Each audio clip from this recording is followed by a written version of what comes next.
오늘 내용은 자세한 내용은 다루지 않았고요.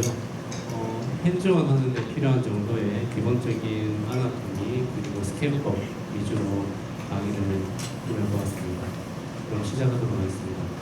먼저 갑상선의 구조와 스캔 순서, 그 다음에 갑상선 경부 초음파를 할 때 반드시 알아야 되는 림프절의 구획 구분법, 그리고 경동맥 초음파의 구조와 스캔 순서, 그리고 관절 포인트에 대해서 말씀드리겠습니다. 많이 보셨겠지만 갑상선 및 경동맥 초음파는 목을 익스텐션 시켜서 7에서 15MHz 정도의 리니어 프로브를 이용해서 관찰을 하게 됩니다. 갑상선이 다른 장기에 비해서는 매우 슈퍼피셜하기 때문에 초음파 프로브 되면 이런 영상을 쉽게 얻을 수가 있습니다. 여기서 우리가 간단하게 구조를 보고 넘어가면은 가운데 동그란 것이 트라케아가 되겠고, 양쪽 옆에 나비 모양으로 이렇게 펼쳐진 것이 사이로가 되겠습니다. 라이트와 레프트 로브는 스무스로 이렇게 이어져 있습니다. 그 양옆으로 어네코이한 스트럭처인 카로티드 아테리가 있고, 보통 좌측으로는 에스파거스가 레프트 사이로이드 뒤편에 위치하고 있습니다. 그 외에는 갑상선을 둘러싸고 있는 롱기스 콜라이 머슬 그리고 스트랩 머슬들이 관찰되고 있습니다.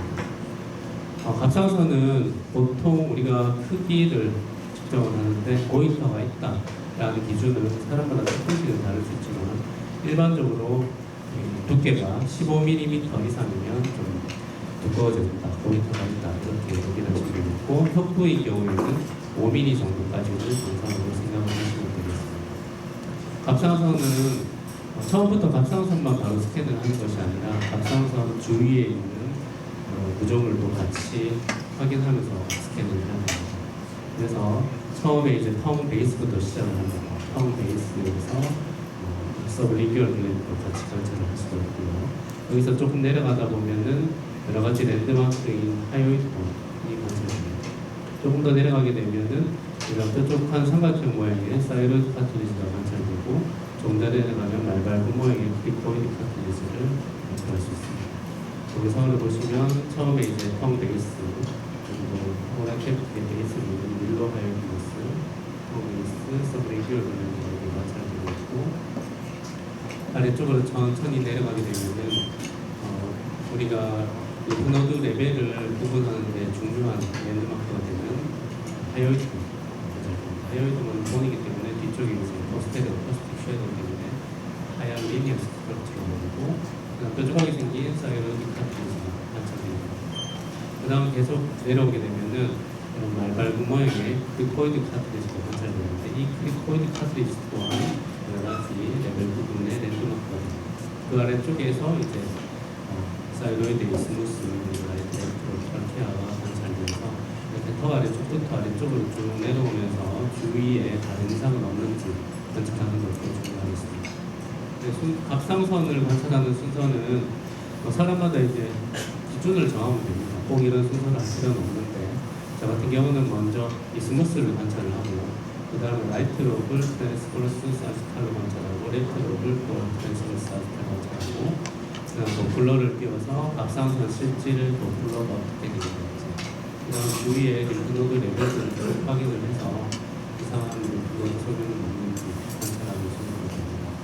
그래서 스무스를 먼저 찍고, 그 다음 라이트 롭의 중간에서 한 장을 남기고, 그 라이트 롭의 사지탈 뷰 한 장을 남기고, 레프트 롭의 미드 포션에서 트랜스버스 뷰 한 장을 남기고, 레프트 롭의 사지탈, 그리고 양쪽 카로티드 아테리를 기준으로 해서 이 주위로 림프노드 레벨이 주글라 체인이라고 림프노드 레벨 3, 4인데 이쪽에서 한 장씩 이렇게 남겨주시면 되고, 그 다음 마지막으로 갑상선 아래쪽에 레벨 6의 중심경부리 구조를 남겨주시면 됩니다. 이렇게 해서 우리가 급여 청구할 때 기본 스캔은 이렇게 8장 사진을 남기셔야 되고, 만약에 병변이 있으면 여기에서 추가를 해서 병변의 뱅스캔과 병변의 종스캔을 해서 크기를 남긴 다음에 도플러도 찍어가지고 소변을 추가적으로 남기시면 되겠습니다.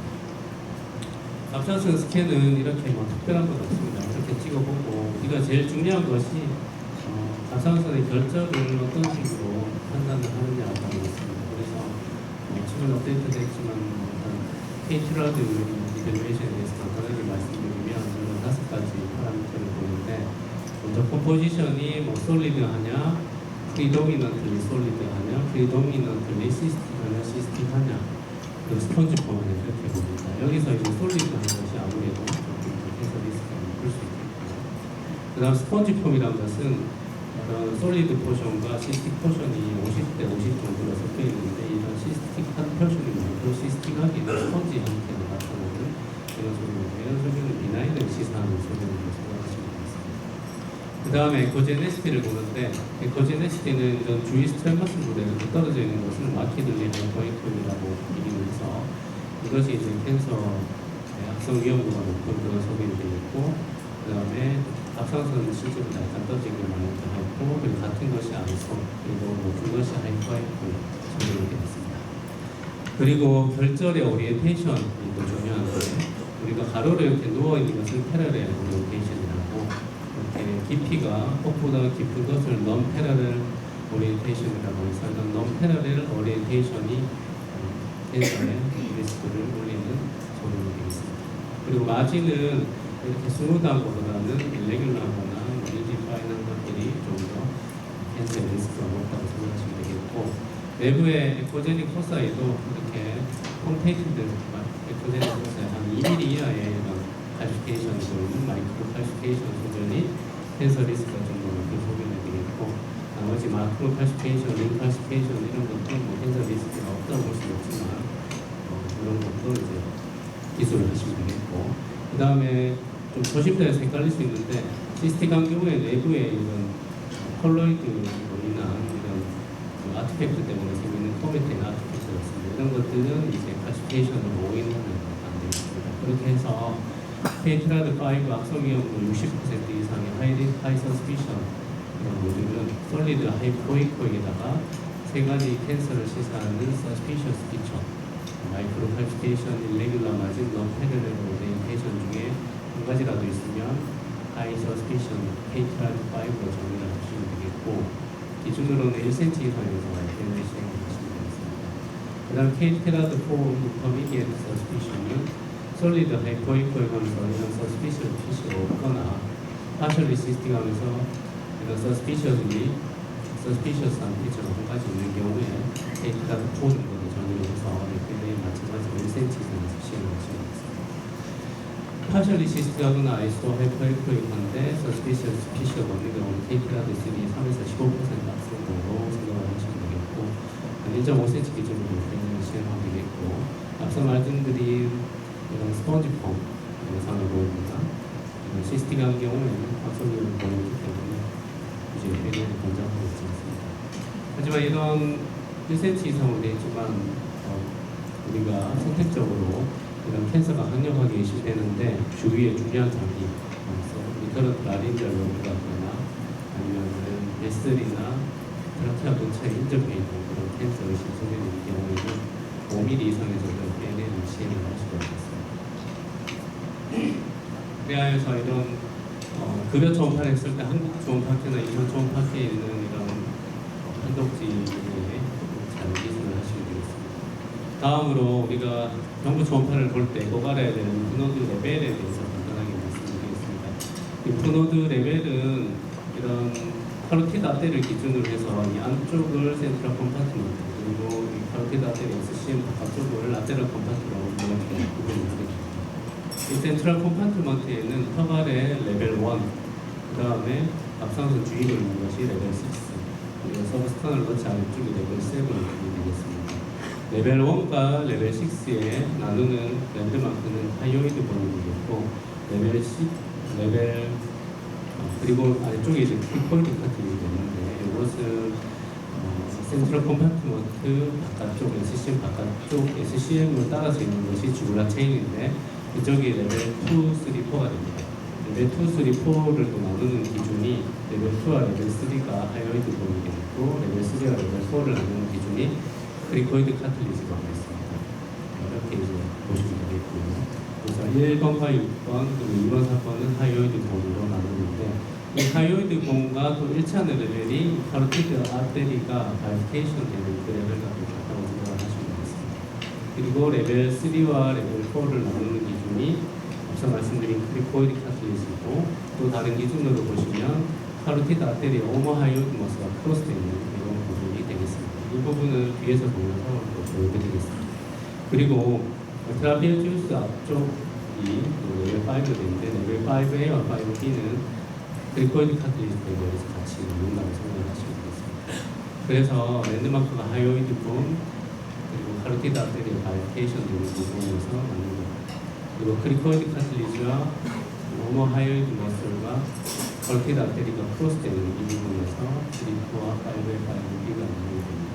영상에서 보면은 이렇게 카로티드 아테리가 두 개로 나눠져 있다가 같이 보는 부분이 하이오이드 폼 레벨 1, 6, 2, 3이 나누는 부분이 되겠고 아래쪽으로 쭉 내려가면서 동영상을 보면 여기 오버 하이어드 머슬이 이렇게 이쪽으로 흘러내리는 듯이 보이고 이게 카로티드 아테리와 크로스되는 부분이 리코이드 카트리지 같은 경우는 3와 레벨 4에서 5A, 5B가 나오는 부분이 되겠습니다. 이 랜드마크만 기억해 주시면 레벨 나누는 것이 전혀 어렵지 않습니다. 그리고 다음으로 정부 초음파를 봤을 때 우리가 림프노드들도 잘 봐야 되는데 정상적인 모양은 이렇게 롱 엑시스가 숏 엑시스가 두 배 이상 크고 내부에 힐룸이 이렇게 살아있는 부분이 있습니다. 모양이 롱 엑시스가 숏 엑시스가 크지 않고 라운드하게 변하거나 내부에 소제닉한 변화가 생기거나 마이크로 팔피테이션이 보이거나 내부에 시스티한 체인지가 있는 경우에는 마이너스의 메타 등을 생각해서 이런 림프노드는 적극적으로 레벨을 고려해야 되겠습니다. 다음으로 이어서 바로 경동맥 초음파 설명드리겠습니다. 경동맥 초음파는 우리가 내과, 개원, 내과 외래에서 많이 이용할 수가 있습니다. 물론 컨트롤할수가 있지만 우리가 앞서 우리가 살펴봤던 하이텐션 내리 모든 데미지에서 보면은 IMT에서 증가되거나 플라크가 관찰되는 경우 고혈압 환자에서 하이리스크 하이텐션 환자로 분류되는 되어서 적극적인 혈압 조절이 필요한데요. 그런 것들을 확인을 할 때도 이런 경동맥 초음파가 많이 쓸 수 있겠고 따라서 혈압, 당뇨, 고지혈증, 급여, 심혈관, 조기 사망력 있는 환자들은 모든 환자들이 대상이 될 수 있습니다. 그래서 경동맥 초음파는 우리가 IMT나 플라크 등을 측정해서 이런 하이리스크 환자들을 가려내는 데 사용할 수가 있습니다. 경동맥의 해부학에 대해서 간단하게 말씀드리면 라이트는 이렇게 서클라비안 아테리에서 카로티드 아테리가 올라와서 바이피케이션이 됐고 왼쪽 같은 경우는 아올타에서 바로 올라와서 이렇게 카로티드 아테리가 올라와서 바이피케이션이 됩니다. 특히 이렇게 바이피케이션 되는 이런 부분에서 와류가 생겨서 플라스나 IMT 티크닝이 잘 생기기 때문에 이런 바이피케이션 되는 부분을 잘 살펴보는 것이 중요하겠습니다.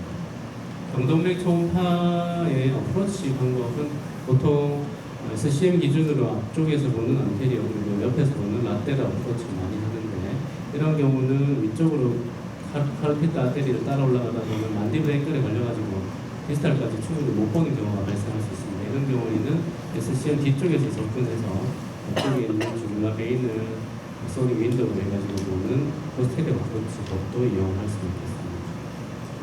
경동맥 초음파 스캔법은 먼저 단축상으로 해서 아래쪽 프록시말 쪽에서 위쪽으로 쭉 올라오면서 관찰을 합니다. 라이트 같은 경우에는 서클라비안 아테리에서 분출되는 카로티드 아테리의 프록시말 포션을 볼 수가 있겠고 디스탈 쪽으로 카로티드 아테리 쭉 스캔해서 올라가면서 이게 이렇게 넓어지는 벌브 부위가 나오게 되고 이 벌브가 나온 다음에는 이렇게 두 개의 ICA, ECA로 나누는 부분을 볼 수 있습니다. 여기서 이런 나누는 부분에서 IMT가 증가되거나 플라크가 잘 관찰되니까 잘 보시면 되겠고 이 장축상으로도 관찰하게 됩니다. 장축상으로 봐서 이렇게 IMT도 보고 플라크도 보고 장축상으로도 ICA와 ECA를 구분하게 되는데 이렇게 올라가다가 바깥쪽에 있는 게 ICA, 안쪽에 있는 게 ECA가 되겠습니다. 구분하는 방법은 뒤에서 다시 말씀드리고 시승할 때도 궁금하시면 물어보시면 되겠습니다. ICA는 브랜치가 없기 때문에 직경이 ECA보다 큽니다. 그리고 위치가 보통 포스테로 라테럴 쪽에 위치하고 있습니다. 그리고 ECA는 브랜치가 있기 때문에 직경이 가늘고 보통 EC가 안테리오 메디알 쪽에 위치하게 됩니다. 그리고 버테브럴 아테리도 관찰을 해야 되는데 버테브럴 아테리는 우리가 관찰하는 방법이 먼저 카로티드 아테리를 도플러 띄어가 이렇게 본 다음에 이 프로브를 바깥쪽으로 이렇게 쭉 세우게 되면은 트랜스펄스 프로세스 사이에서 과정을 이렇게 보이다가 쭉 세우게 되면은 트랜스펄스 볼테브라 사이에서 이렇게 트랜스펄스 프로세스 사이에서 볼테브라 아테리를 관찰할 수가 있습니다. 여기서 앞쪽에 보이는 것이 메인이고 뒤쪽에 보이는 것이 아테리인데 이 볼테브라 아테리 같은 경우에는 카로티드 아테리하고 플로우 방향이 같은 프록시말 쪽에서는 스테노시스나 플라크 있는지를 관찰합니다.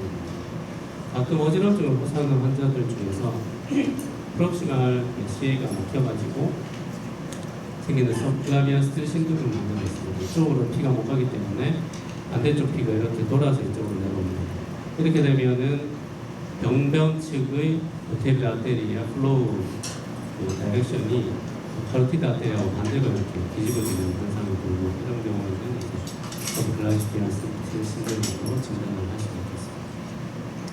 그래서 이제 그 볼테브라 아테리아와 카로티드 아테리아를 관찰했으면은 이제 다이나믹 스타디라는 겁니다. 도플러를 이용을 해서 하게 되는데 여기서 이제 피크 시스톨릭 벨러시티와 엔도다이스톨릭 벨러시티를 측정을 해서 이것들이 만약에 스테노시스가 있으면 스테노시스의 정도를 측정하는 데 이용을 합니다. 보통 도플러 웨이브를 띄워보면은 이런 양상으로 나타나서 피크 시스톨릭 벨러시티와 엔도다이스톨릭 벨러시티를 자동으로 계산을 해서 이용을 하게 됩니다. 우리가 이런 플러스 웨이브 도플러를 이용할 때는 이 샘플 박스의 위치를 잘 잡아줘야 되는데 이 샘플 박스의 위치는 혈관 직경의 3분의 1 정도 크기로 해서 가장 유속이 빠른 가운데 이렇게 위치를 합니다. 그리고 그 프로브와 혈관 방향을 도플러잉글이라고 하는데 이 도플러잉글을 60도 이하로 유지를 해야 정확한 값을 얻을 수가 있습니다. 이것도 이제 카로티드 실습을 하면서 들으시면 좋겠습니다. 우리가 도플러에서 ECA와 ICA의 어떤 특징도 좀 있는데 ECA 같은 경우는 주로 헤드넥 쪽이 머스큘러 쪽으로 가는 혈관이기 때문에 SE 레지스턴스가 큽니다. 그래서 PSV의 피크가 이렇게 좀 뾰족하게 되어 있고 엔드다이스톨릭이 좀 낮은 뾰족한 파형을 나타내게 되고 ICA 같은 경우는 뇌까지 특별한 저항 없이 쭉 가기 때문에 피크 시스톨과 엔드다이스톨 차이가 좀 적은 브로드한 파형을 나타냅니다. 이것도 이제 우리가 ICA와 ECA가 초음파를 실제로 보면은 구분하기가 좀 힘든 경우가 있는데 이런 파형을 보고도 구분을 할 수가 있습니다. 그래서 우리가 경동맥 초음파로 해서 이런 것들을 측정을 해서 우리가 최종적으로 뭐를 보느냐 주로 이제 IMT를 재고 플라크가 있는지 어느 정도인지 또 스테노시스의 정도가 어느 정도인지를 확인을 하기 위해서 하게 됩니다. 여기서 IMT라는 것은 인티마 미디아 티크니스라는 것인데 혈관 내부가 이렇게 세 개층으로 되어 있습니다. 인티마 미디아 그리고 TT라고 되어 있는데 여기서 제일 안쪽에 고에코 부분이 인티마 그리고 저에코 부분이 메디아가 되어 있습니다. 요것의 두께가 IMT인데 이게 이상적으로 나이마다 조금씩은 다르지만 대략 1mm 이상이면은 좀 지각이 있어서 더 들어갈 수가 있긴 하지만은 앞서 말씀드린 헬테이션 메디에이티드 데미지에서 하이리스크를 분리할 수 있는 리스크를 올리는 수준으로 생각을 하십니다. 그리고 플라크의 정의는 0.5mm 이상 이렇게 돌출되어 있거나 주위에 IMT가 1.5mm 이상이거나 주위 IMT의 밸류보다 50% 이상 두꺼워져 있을 때를 플라크라고 정의를 하시면 되겠습니다. 그러니까 플라크가 발견되면은 이게 어떤 플라크인지 그리고 어느 정도 스테노시스가 있는지를 확인을 해야 되는데 그러니까 이제 언스테이블한 플라크 같은 경우에는 여기에서 이제 나중에 럽처가 돼가지고 트롬보시스 같은 게 생길 수 있기 때문에 적극적으로 우리가 치료를 고려를 해야 되는 것인데 스테이블한 플라크는 색깔이 이제 아이소이코임하고 내부가 호모지니어스하고 칼시테이션 된 것이 주로 스테이블한 플라크이고 언스테이블한 플라크는 내부가 헤테로지니어스하고 또 하이포 에코이하고 이런 얼서레이션이 있는 이런 플라크를 언스테이블 플라크에서 정도 적극적으로 치료가 필요하게 되겠습니다. 그리고 스테노시스가 좀 심할 때는 어느 정도 스테노시스가 있는지 우리가 측정을 하게 되는데 이렇게 원래 직경을 분모하고 남아있는 직경을 분전해서 몇 프로 정도 맞췄는지 이렇게 보는데, 이렇게 장축상으로 볼 수도 있고 쇼덱시스로서 에어리어 넓이를 재서 측정을 할 수 있는데, 이것을 이제 초음파에서 각 있는 각종 여러 가지 기능들을 이용해서 측정을 할 수가 있습니다. 근데 우리가 스테노시스가 있는 게 앞에서 보이는 것처럼 이렇게 예쁘게 스테노시스가 있는 경우도 있지만은 좀 내부가 일레귤라 해가지고 우리가 프로브 각도에 따라서 이 스테노시스가 오버 또는 언더 에스티메이션 될 수 있는 그런 플라트가 있습니다.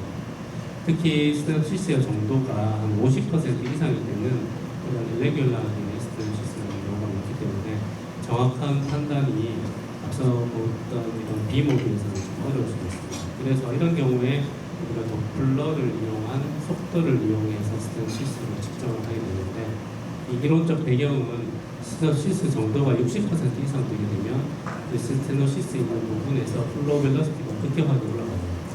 그다음 80% 이상 넘어가게 되면 이렇게 뚝 떨어지는데, 우리가 이 정도 스테노시스가 있는 경우에는 이런 다이나믹한 스타디를 이용해서 스테노시스 정도를 측정을 할 수가 있는데, 스테노시스 측정을 할 때 우리가 그 스테노시스 있는 부분에 피크 시스톨릭 벨로시티가 중요합니다. 보통 앞서 말씀드린 B 모드에서 약 50% 이상 스테노시스가 있는 경우에 사용을 하게 되는데, 막힌 부분에 이제 PSV가 125 이상, 230 이하일 때는 약 50에서 69% 스테노시스가 있다. 거기서 PSV가 230이면 70% 이상의 스테노시스가 있다. 이렇게 이제 판단을 하게 되고, 70% 이상 스테노시스가 있는 경우에는 조금 더 엔다이렉토미 같은 플라트를 걷어내는 시술을 고려해야 되기 때문에 이런 경우는 시력권의 높아를 하는 기준이 될 수 있습니다. 일단 오늘의 가장 중요한 것은 핸즈온이기 때문에 저는 현재적인 좀 두서없이 좀 빨리 말씀드렸는데 간단하게 정리하고 바로 실습 들어가도록 하겠습니다.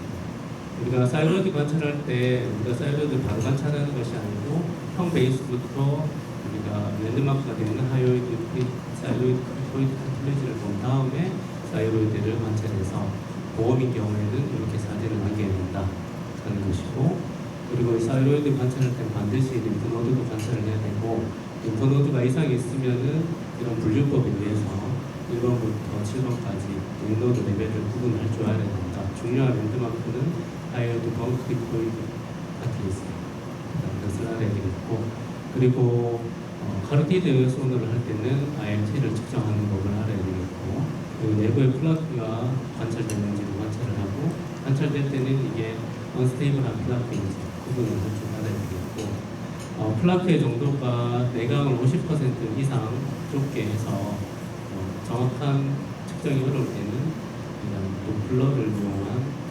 PSV를 측정을 해서 스테노시스의 정도를 정확하게 측정해서 우리가 심한 스테노시스가 있을 때는 좀 더 적극적인 치료를 권장할 수 있는 기준으로 삼을 수 있겠다라고 정리해 볼 수가 있겠습니다. 네, 경청해 주셔서 감사합니다.